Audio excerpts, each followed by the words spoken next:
Hi, this is Vishal from Team 7, and I'll be explaining the part section 6.2. The subtopic is the density matrix equation of motion for a two-level atom. And as the name suggests, it's a two-level atom. So for this particular system, we are considering this model. We're having A and B being the two states, and we are exploring the different uh, interaction and how the density matrix would look like for this particular system. And the sorry, the assumption that we are trying that we made here is that we are not considering the damping effect, and in the latter part we can see that when we include the damping part, we'll exploring this entire thing without the damping effect, and and we'll write the equation in the same way, but in the latter in the latter part we will be including the damping, and the equation would change. So for this particular system, we have choose the Hamiltonian for the system is we have expanded actually the Hamiltonian in two part, that is atomic Hamiltonian, and in V part V hat, that is interaction energy of atom with the electromagnetic field.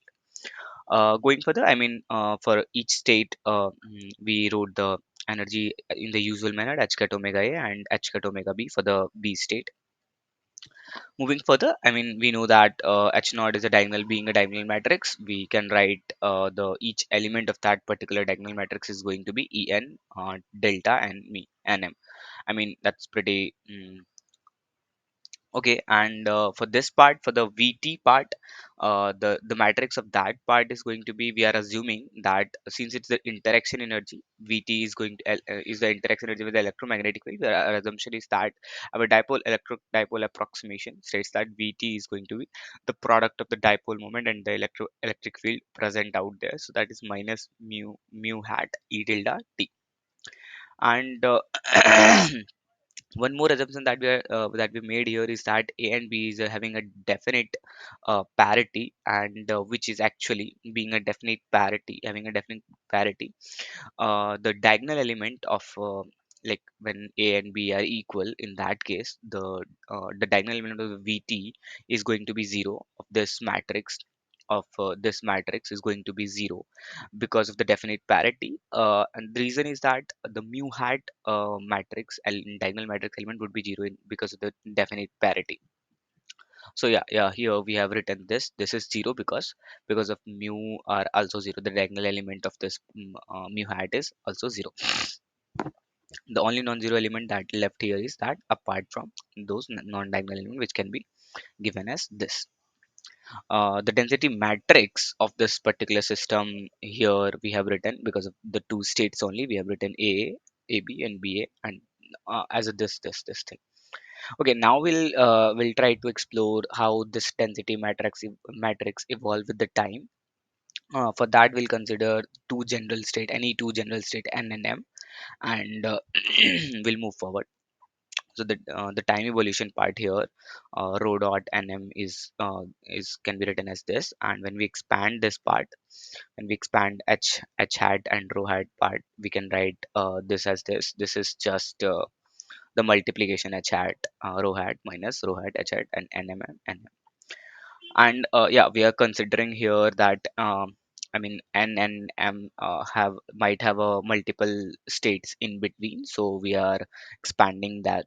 We are introducing v there, and summing it over to the entire substates available between n and m. And yeah, and since at the initially we saw that we have expanded the Hamiltonian in the two part, atomic Hamiltonian and the VT. So we're using that part only.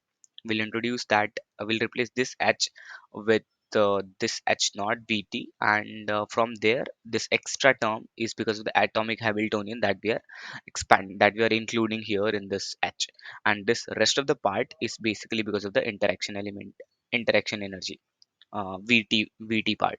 And this is actually coming up after the summation over the entire V. And yeah, if I talk about how it came, I mean omega n m is En minus Em upon h cut. So this is a typo, but this is by h cut that we have included here. Moving further, this derivation was of a general case and MN and V, but here we are only dealing with the two level system. So we will replace N, M, and V with A or B only, because that is the only two state available and no intermediate state available. So we have included N is equal to B and M is equal to A, and this equation is here. So I mean, yeah, this is pretty straightforward. I mean, we just replaced that term there.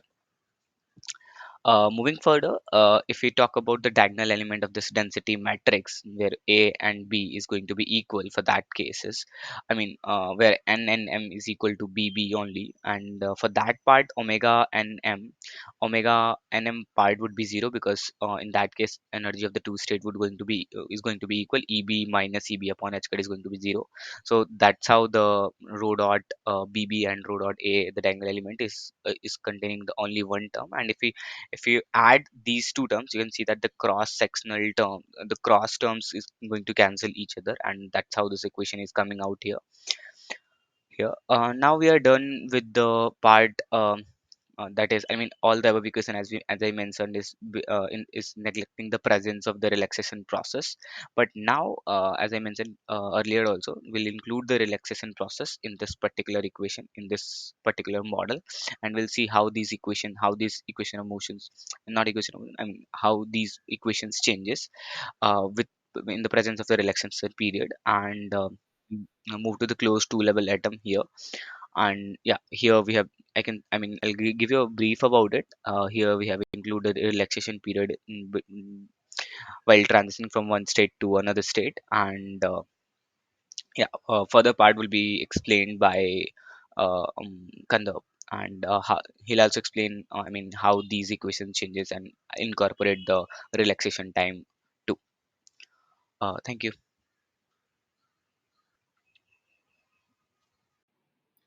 Hi, my name is Kandar, and I'm going to present the topic closed two-level atom for our team who is presenting optics and two-level approximation. So, in the two-level closed system, it means that the atom or the population leaving the upper level surely goes to the lower level. So that is one reason why it's called a closed system. And let's assume some terminologies before we proceed ahead. So let's say that the upper level B decays to a lower level A at a rate that is gamma of BA, or the lifetime of upper level can be said to be 1 over gamma of BA. And typically it's considered to be a spontaneous emission. Next is that the assumption, the atomic dipole moment, it is dephased with the characteristic time t2, causing the transition line width, or and yeah, it's only for the weak applied fields, and it's given by the factor of gamma ba, which is again 1 by 1 over t2. So this is a diagram which we can show for a two-level closed system, the relaxation process of a two-level closed system. Yeah, moving ahead, going to the equations 9, 10, and 11 as covered by my teammate Vishal. We get these three equations, but now in a modified form, such that the factor of the rho ba dot has now a factor of 1 by t2 coming from this part of the third point of the previous slide, and thus this 1 by t2 factor comes in here, and other all factors remain the same, whereas in the 14th or the 15th equation, factor of uh, rho bb by t1, that is the population in the b state decaying to a by a rate of t1, and for the a state it's increasing by the same amount, right? So the rate of uh, decrease in b is equal to the rate of increase in a, and hence we can still say that the equation rho dot double a plus rho dot double b is equal to still 0. So this is still valid as it was earlier. Now, closely observing this equation, 13th one, we can see that the rho dot ba depends only on the difference in the population, that is rho double a minus rho double b. There's one, right? So now let's say we make some modifications. The ultimate goal is to solve the differential equation. So subtracting 15 from 14, we get this kind of differential equation here. And now we just apply some mathematical trick to write 2 rho bb as this, and that's the equation 17. We can write 2 rho bb, we can replace it by this. Now, to a thing to note here is that rho bb plus rho aa is supposed to be 1, since they are considered to be the probabilities, and the probability of it being in either state, a or b, sums up to 1. So yeah, and this is the modified equation which we need to solve now. Um, Also, now, since this is a very particular scenario where we are considering that in thermal equilibrium all the population resides in the ground state, but in the general scenario where this might not be a case at thermal equilibrium, we can replace this factor of 1. So basically this 1 is like a minus of minus 1, where minus 1 indicates the thing that I already told, that in the thermal equilibrium all the population in the ground state. So we replace that minus 1 by rho bb minus rho a equilibrium. There is a difference in the state, difference in the population in the states at equilibrium. So basically replace that one, that minus one here, and we get a generalized equation, assuming that there is some population difference at equilibrium, and this is what we get, replacing minus 1 by rho bb minus rho a equilibrium. Moving on ahead, we choose to solve some particular solutions. Let's say we solve for VBA is 0 in absence of some applied field. So in that case, the only task remains is to solve this differential equation in this 19th equation, for VBA is equal to 0. And since VBA is equal to 0, VAB is also equal to 0. And it's basically a normal ODE to solve. And given the initial conditions, we get a solution of this kind. Uh, and this is again a solution of rho bb minus rho aa. So it is rho bb minus rho a at t is a function of rho bb minus rho aa at initial condition and some factor of t by t1. So if you even solve equation 13, it will be like this, once you solve it for VBA equal to VAB equal to 0. And one more interesting thing here is that you can consider it as an expectation value, like clearly, because it is an induced dipole, it's like an induced dipole, and its expectation value over time is what gives us the value of the solution to this differential equation, right? So even if we take that, which is given by the trace of the density matrix times the moment, the induced dipole moment, and just basically solving some math here. Once you plug in everything, you get an equation of the same form as we had got earlier, of this form, and this result shows that for an undriven atom, like for VBA equal to 0, the dipole moment also oscillates at the frequency omega BA, which is in the factor here, in the exponential, complex exponential, and it decays to 0 in time t2, and is also known as the dipole dephasing time. Um, I think there's some typo here. There should be a factor of minus t by t2. So yeah, it decays to 0 in time t2. Right. So due to some mentions in the previous chapters, we can say that the T1 and T2 are related to collisional dephasing rate, gamma c, which is given by the relation 1 by T2 equal to 1 by 2 T1 plus gamma c. And again, this gamma c, as described by is described by the formula gamma c is CSN plus CFNF, where CS are basically self-broadening and foreign gas broadening, respectively, and the N and NF are simply the number of atoms at resonance frequency and number density, sorry, of the foreign atoms of different atomic species with a different resonant frequency. So N is of the atoms of the same atoms having resonance frequency omega Ba, and NF is the foreign atom. Next, you can go to the open two level atom, where we, we have the same scenario, but just here the open two level atom allows the exchange of population with associated reservoir levels, that is, some levels present in between, and it's like the magnetic sub levels, we see the MS levels and the hyperfine levels with states A and B, as can be seen in this figure above. and it specifically means that if the atom is or the population leaving upper level, it necessarily does not end up at the lower level.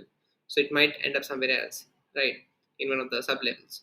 So that's called open systems. And basically, these systems are observed in laser theory, where both upper and lower levels are assumed to acquire population at controllable pump rates. These pump rates are, let's say, suppose lambda A and lambda B. So basically, now the equations will have a factor of lambda B and lambda A with a plus sign, because it's a pump, a control level pump to that level, and a factor of tau B and tau A as defined earlier. So yeah, almost all the other equations are still the same, but just now the case is that since you have an extra external, maybe let's say external, so it's an external controllable pump, lambda A and lambda B. So now the total population conservation, or you can say rho dot A plus rho dot BB, is now not equal to zero. You can clearly just add it up and see. And or in other sense, we can say that the total probability, we cannot write it as equal to one, so it's not equal to one. And the relaxation rates are related here by the collisional dephasing rate, and the population rates tau A and tau B by this formulation. This is just a simple reformulation of equation 23. Yeah, and this is a third level. I mean, this is, let's say, some third level C, and a non-radiatively coupled third level emission. So this is that case, and in this case, the three steps, some simple steps that occur are that the population leaving optically excited level B, they they get optically, I mean, sorry, they get emitted by two rates, tau BA to the level A and tau BC to the level C. Now level C acts as a trap level, as you can see that it's a level between A and B, so it can get some atoms within itself, and population decays again from level C back to the ground state A with the rate tau CA. The dipole moments associated here with the transition levels is damping at a rate of gamma BA. And here, uh, some modifications to the equations here are that the gamma BA factors, because of the damping, gets involved in the population levels, in the density matrix of population, like the BA and the AB, rho dot AB and rho dot BA. So the decay factor comes in here, whereas the BB has two factors, one going to A, one going to C, and all other elements remain the same, whereas the C has two elements, one coming in from A, so that's a plus sign, and one going out of the C to A, that is of a minus sign. And row A again has two plus signs, with one coming from B, one coming from C, and all the other factors remaining same. Interesting thing here again is that the population in the three levels is conserved again here, and rho dot A plus rho dot BB plus rho dot CC here is equal to 0. Thank you. Hi, I'm Apurva, and I'll be talking about the steady state response of a two level atom to a monochromatic field. So, in the previous section, we derived the density matrix equation for a two level atom. For the case of a closed two level atom, in this case, we will look at it in the presence of a monochromatic wave and we'll look at the steady state condition of those equations. So, for a closed two level atomic system, density matrix equations were derived earlier in equation 13 and 19, and they were as follows. Uh, as you can see on the screen, these were the two equations. So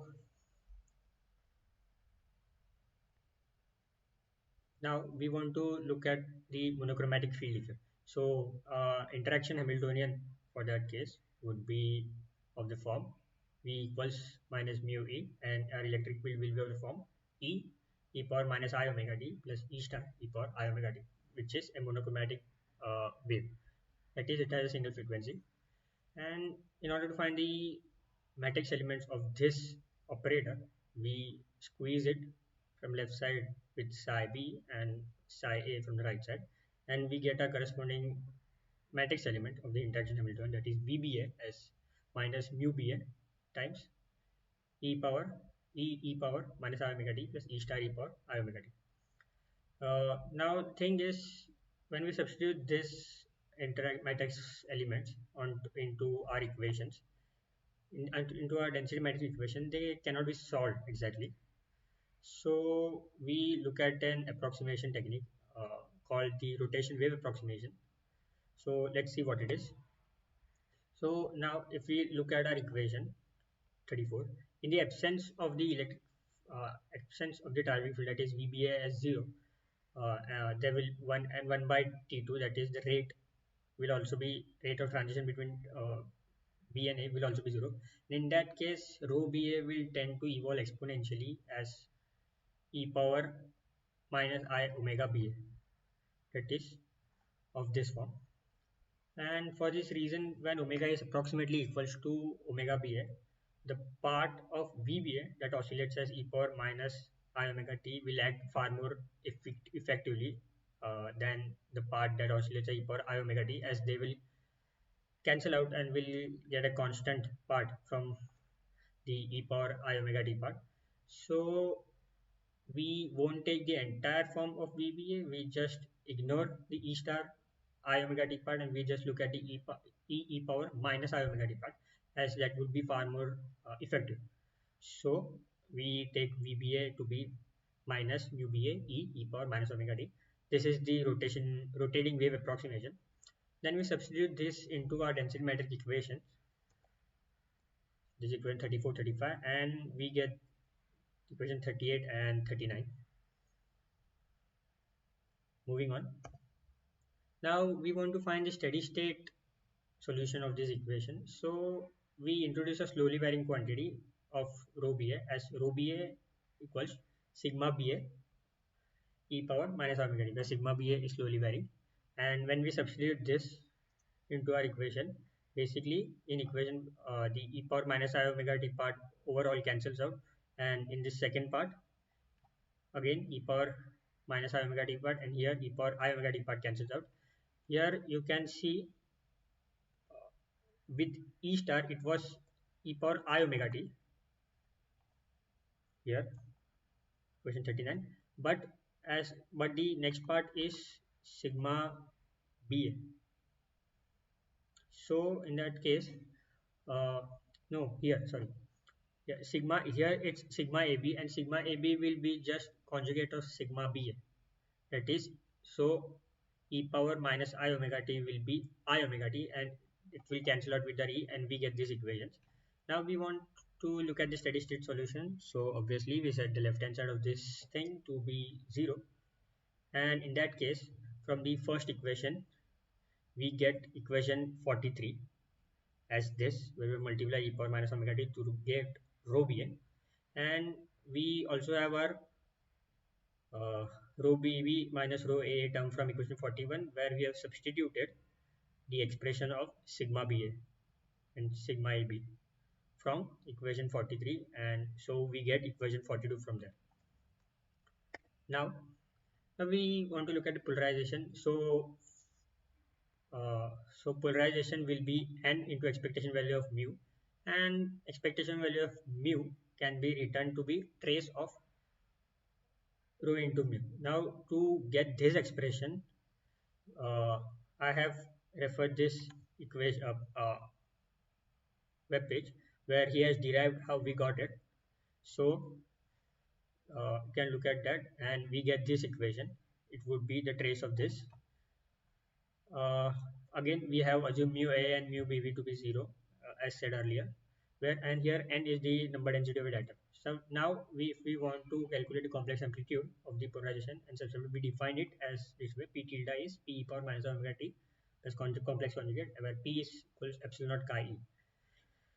Then when we substitute this uh, into our equations, that is into our equation 43, we get the multiplicative factor in front of E, and then we substitute rho BB minus rho AA from equation 42 to get this form. We can group these terms here, and we define some new terms, that is we define omega as 2 mod mu ba mod e by h cut and delta as omega minus omega ba, and we get this simplified form. This omega is called the on resonance Rabi frequency, and omega minus omega ba is called detuning frequency. Now, if you note from here, we this expression actually has dependency of E, which we have included in omega. So this is not a linear or non-linear contribution. It is a total susceptibility. That is, it includes both linear and non-linear contributions. So now the absorption coefficient is given by this thing, this expression, where we write n square as 1 plus chi. And in the case that chi is very, very less than 1, we can just take linearization of this thing, that is 1 plus chi square root. We can write as 1 plus half chi, and we want the imaginary part. So 1 goes away and we just get half chi, where the half cancels out with the 2, and we get our equations. Now,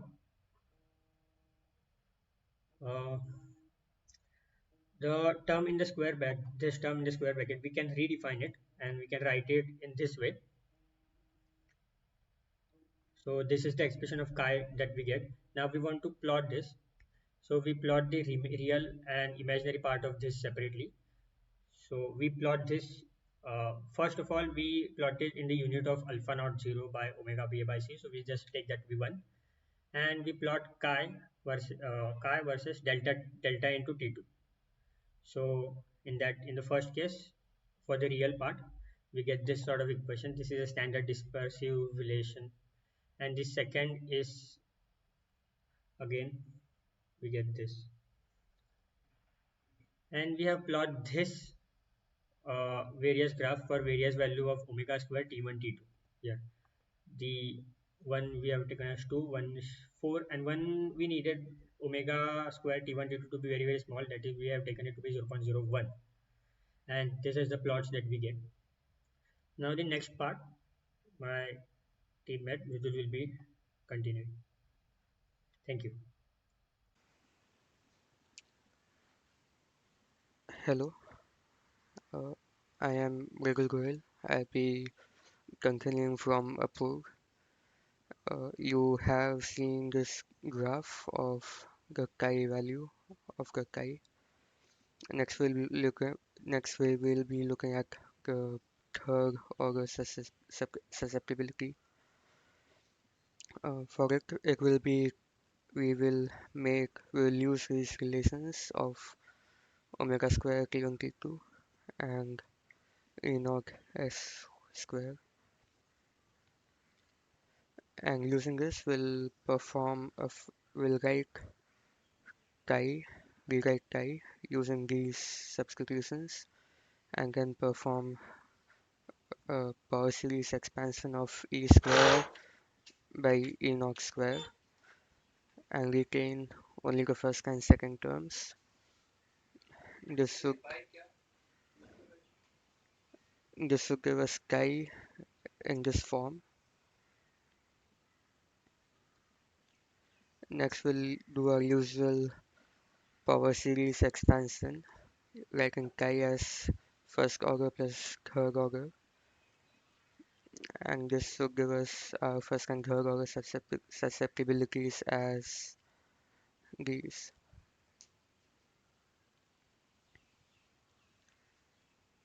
Um, in the limit delta t to greater than 1, the expression for chi3 can be reduced to this form, as we have seen previously in the chi derivation as well.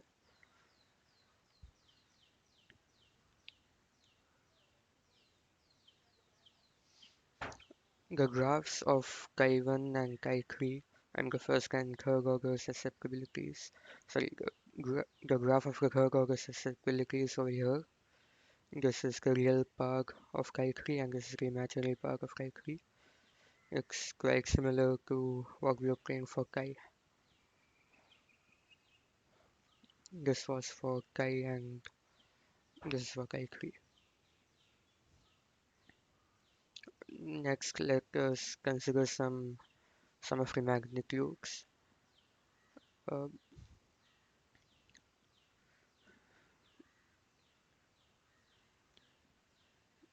we use our old formula I equals to epsilon naught c e square, and we get n equals 1 and omega equals this quantity. We will assume mod mu BA as 2.5 E A naught, and basically you get omega to be roughly order of 10 power 9 times this much.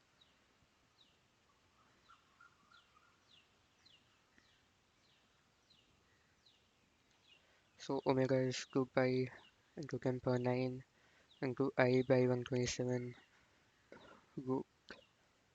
which means whenever I access 127 watt per centimeter square, omega by 2 pi becomes greater than 1 gigahertz, which is a typical value of the Doppler broadening line width of an atomic transition. We will next consider the magnitude of chi 3, the third order susceptibility, under conditions of near resonant excitation. Omega is close to omega naught. We take typical values n equals 10 power 14 centimeter cube, rho bb minus rho ea at equilibrium is minus 1, and so on.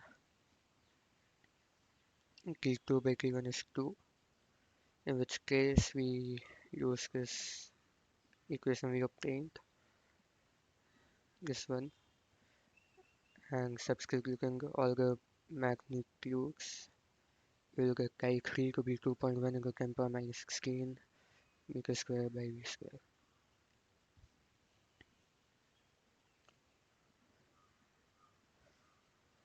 That is it for this section. Thank you.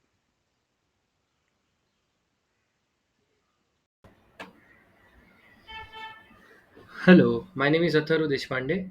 My roll number is 210260012. There's an issue with my webcam, so I can't show myself, but yeah, we can present. Yeah, so after Kandarp and Vishal, I'll be discussing about optical Bloch equations. This is a 6.4 section in Void. Yeah, so, firstly, a little bit of history of it. The optical Bloch equations are a set of equation that describes the behavior of two-level quantum system interacting with an external electromagnetic field. These equations are named after the Swiss physicist Felix Bloch, who made the significant contribution to the understanding of nuclear magnetic resonance and studied the behavior of atoms in external field. Yeah, so till now we have seen the response of two-level atom to an applied optical field by working directly with the density matrix. So again, density matrix is a mathematical representation of a state of a quantum system. So unlike a classical probability distribution, which gives the probability of different outcomes, the density matrix provides a more general description of quantum system that can account for quantum superposition and entanglement. So these formalism of nonlinear optics in the two-level approximation are equivalent in their predictions. So as Apurva might have discussed earlier, equation 17 and 18. I'll show you those. Yeah, these two equations. The difference in their probability densities in rho BB and minus rho AA. Yeah, so we continue with that. Yeah, yeah. So slightly we define some new quantities over here. The population inversion omega rho BB minus rho AA, the detuning of optical field from resonance delta omega minus omega BA, the atomic field coupling constant. So the new equation, which is earlier this, look like this: the d by dt of sigma BA I delta minus 1 by T2 sigma minus ik by 2 e omega, and the omega time derivative looks like this. So little bit more about these equations. So firstly, we Actually, induced dipole moment we define it as a rho ba mu ab plus rho ab mu ba, and here's a cc we added here, constant, conjugate constant. So we can write it as a some p into e power I minus omega t. So p is given by sigma ba mu ab, and yeah, little bit this equation are the same as above. P is included in there. So equation 67 describes the time evolution of the diagonal elements sigma Ba of the density matrix, which correspond to the induced dipole moment P under the influence of detuning delta and relaxation time T2, and the amplitude of frequency of the field E and omega respectively, and the coupling constant K. The equation represents how the off diagonal elements of the density matrix involves in time. And this equation below 68, it's time evolution of the frequency omega under the influence of the detuning between the applied frequency and atomic transition frequency omega equivalent, and relaxation time t1. In the so after it we define sigma as half u minus iv, some u and v, and we substitute in over here 67 68 equation. So and after that we separate the imaginary as well as the real part. So dt by du by dt and dv by dt, as we see it's here, and we already know d omega by dt from here. Yeah, so this is important part. So the set of equation given below are called optical logic equation. Yeah, we know that. Yeah, absence of relaxation processes T1 T2 goes to infinity, as we put in over here equations. Then it says ki u square plus v square plus omega square is equal to 1. So if we take derivative of it, d by dt of mu square plus v square plus omega square, so we'll get 2u du by dt plus 2v dv by dt plus 2 omega d omega by dt. And we know du by dt from here, dv by dt from here, and d omega dt. So we'll get 0 after solving it. So we say that as this is 0, which demonstrates that mu square plus v square plus omega square is conserved in absence of relaxation process. Yeah, see this assumption, absence of relaxation process, this quantity is conserved. So additionally, as we correctly noted, before the optical field is applied, that means omega is equal to 1, and the atom is in ground state, mu is equal to 0 as well as v is equal to 0. The conservation law, mu square plus v square plus omega square is equal to 1, holds true. Furthermore, the negative damping terms in the Bloch equations ensure that mu square plus u square plus v square plus omega square does not exceed 1 during the evolution of system. So this is what it states. So now we'll move on to harmonic oscillator from the density matrix, and then adiabatic following limit. So I'll hand over to Athar Tamde. He'll continue with this. Yeah, thank you.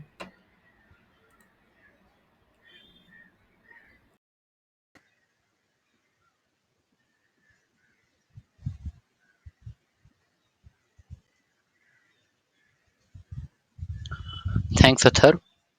So thanks for covering the optical block equation part.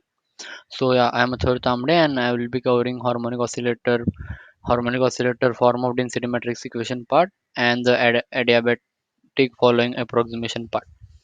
So yeah, so let's start with this.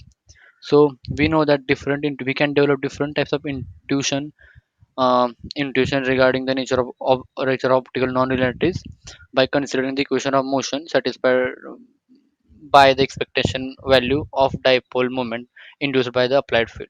So, like as we saw in the optical block equation part, we are considering the complex part was satisfying the density metric equation. But in this case, we'll expect that we'll see that expectation if what is the expectation value of the dipole moment satisfies that. So we noted by m tilde, and we can see that the form of m tilde here. And yeah, so we can write the density matrix form like this. So how we get this form is by combining equation 5 and 3 and the definition of omega. So let's see how are the equation 5 and 3 give us these two equations. So yeah, so as you can see here, let me just go back. Huh. As you can see, equation number 5 is just the definition of a potential, which is mu ba is E tilde t, where E is your electric field, and equation 13 is your form of the block equation, which my previous partners covered. So in this equation 13, if you put the form of VBA and form of rho BB minus rho A in the form of omega, we will get the desired equations. So yeah, yeah, here. So after getting these desired equations, let's see how the first and second time derivative of m tilde looks like. So yeah, we will do this. Okay, so one we skipped one step while making these slides, is that when you divide, like when you take a derivative of m tilde, you will get quantities which are real and multiplied by I and plus complex conjugate. So we can ignore all those quantities because we are just adding the complex conjugate part there. So yeah, and this will happen while calculating m tilde dot and m tilde double dot both. So yeah, after calculating m tilde double dot, let's look at the form of the m tilde double dot. And here we can do one more thing, which is if we substitute the value of m tilde dot and m here, the equation will look like the equation number 81 which we have here. And if you look closely to the to this equation is very similar to what we call a harmonic oscillator. But here one issue is here, which is minus m tilde by t2 square part. But as we know, as we can take one realistic approximation, which is omega ba square is much larger than the 1 by t2 square, as it's as that's the case in most of the situations in nature. So we can ignore this minus m tilde by t2 square part, and we can see that this is a driven and damped harmonic oscillator. Yeah. So now how are we going to use this equation? What is the use for this equation?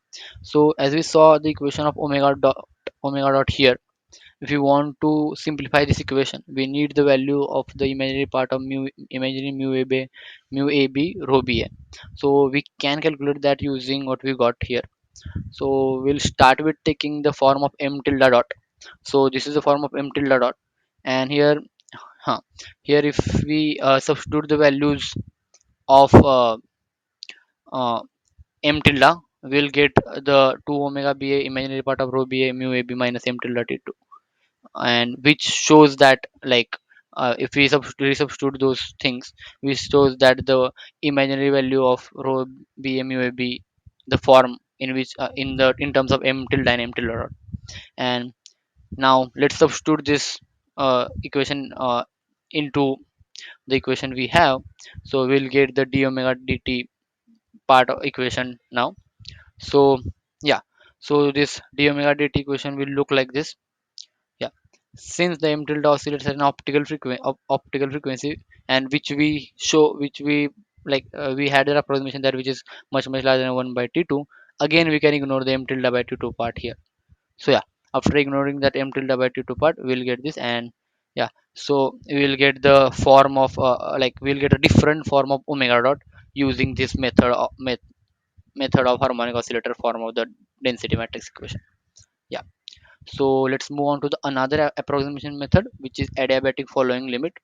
So in this approximation, the central idea is simple. It is like there shouldn't be any relaxation during the optical pulse. So what is happening here? So like let's assume that there's optical field and it's in the form of pulse whose length is tau p, and so that tau p should be very less than t1 and t2. Yeah, that's the main approximation we have here. And additionally, we assume that the laser is detuned sufficiently far from the resonance. So we have, let's say we have some resonance point, and our t like our t2 inverses, tau p inverses, everything is um like it's far from the resonance points. That's our second approximation. Yeah, we can say that that's our second approximation. Hmm. So now to simplify the equations, we use the definition of ray based frequency, which is given here, which is 2 mu ba et by h cut. So yeah, so now let's write like write the density metric equations like this, substituting the values of ray frequency. Hmm. Now let's Now we have like just look carefully at the equations 90 and 91. It's very similar to the equations which we got previously. Like using them we we equations we got using them we proved the this part. Let me just show you that part. Yeah. mm, just give me a minute. Yeah, using them we proved that u square plus v square plus omega square is equal to 1, which is a conservation law, and those equations were du by dt and dv by dt. And our equations which we got now are also very similar to what we had there. So we can use the exactly similar method which we use here, just taking derivatives, just taking derivatives, and we can prove the following part, which is omega square plus 4 mod sigma square is also constant, like which we got previously. So the methodology is exactly some. Just let's just take a derivative of this thing. So we'll get 2 omega d omega by dt, and similar to in the next half. And if we resubstitute the value using these two definitions in equation 90 and 91, we will get the desired part. So yeah, so now we haven't used our adiabatic following approximation till now. So let's use that approximation. And what this approximation says, that the atomic response should be in a steady state with the applied field. Yeah, that's the only thing. Just so d sigma by dt and d omega by dt should be 0. So using that in the first equation, we get the definition of sigma in terms of omega. And yeah, and using this value of sigma in the second equation, we'll get the equation in omega, it will be a quadratic equation. And we know how to solve the quadratic equation, and we'll get the equation number 95, which is a solution of the quadratic equation. And we can resubstitute the value of omega in the equation 93, and yeah, we can get this value of sigma t here. Now what are we like, why is this useful, value of sigma t? So now using this results, we can deduce the value of non-linear susceptibility. Yeah, and we can recheck the value of non-linear susceptibility. So that's why it's really useful. So what is the non-linear susceptibility? So let's do that. So polarization is equal to n mu a b sigma. So let's just substitute the value of sigma here. We'll get the polarization form here. But we know that delta is very very greater than sigma, and so that it's very valid to expand in terms of power series of that. So we can write the delta in this form. And here, like, if we and here we know that sigma by delta is a really small quantity. So it will be like we can expand the power series of 1 by 1 plus 1 by 1 plus x square under root of 1 by 1 plus x square. We can do that, and after doing it, we'll get something similar, something which I have written in equation number 99.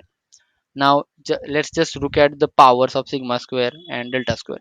And while looking at it, we can take the third order contribution of p. So yeah, third order contribution will be always in the form of 3 epsilon naught chi 3 is mod e square e, which is the definition of like relation between ep and chi 3. So as we have seen previously also. So for calculating that, we'll just take this term, like second term, which is like one second term in this bracket, which is 1 by 2 sigma omega sorry ohms, 1 by 2 omega square by delta square. And yeah, we can equate these two terms, and we can get the value of chi 3. We can get the value of chi 3, and surprisingly this prediction is identically equal to what we have previously observed in our classes and all. Yeah, so these are the two ways we can approximate, and we can get new results um, from the density matrix equation by approximating stuff. So yeah, so that was my part.